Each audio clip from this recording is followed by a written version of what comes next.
कलश स्थापना की विधि एवं उसका महत्व।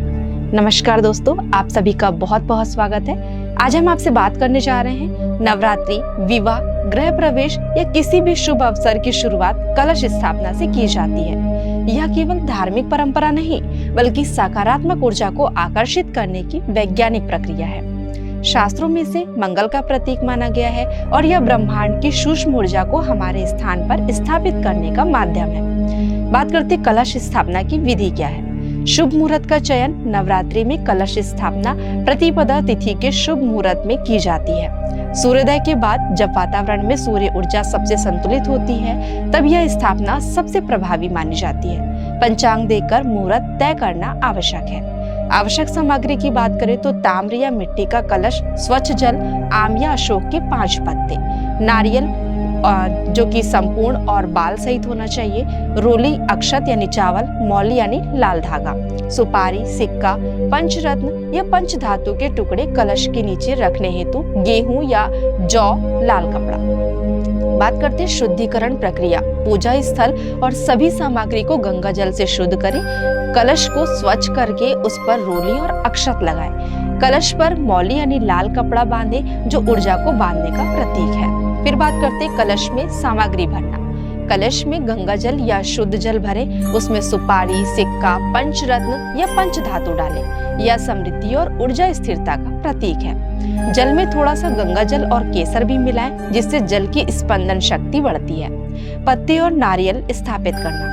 कलश के मुख पर आम या अशोक के 5 पत्ते रखें। इन पत्तों का शीर्ष जो है वो नुकीला भाग बाहर की ओर होना चाहिए। पत्तों के ऊपर लाल कपड़े में लिपटा हुआ नारियल रखें। नारियल के रेशे ऊपर की ओर रहें जिससे कि यह ऊर्जा के प्रसारण का प्रतीक माना जाता है। बीज बोना यानी जौ अंकुरण। कलश के सामने मिट्टी में जौ बोए जाते हैं। यह विकास और नई ऊर्जा का प्रतीक है।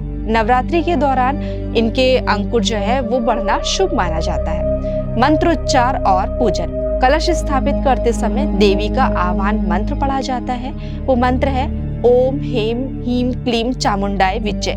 यह मंत्र ब्रह्मांडीय कंपन उत्पन्न करता है जिससे कलश में भरी ऊर्जा सक्रिय होती है। अंत में आरती और दीपक जलाकर पूजन पूर्ण करें। जल ध्वनि तरंगों को ग्रहण कर वातावरण में सकारात्मक ऊर्जा फैलाता है। नारियल की बात करें तो इसका गोल आकार एंटीना की तरह काम करता है जो ऊर्जा को ऊपर की ओर प्रवाहित करता है।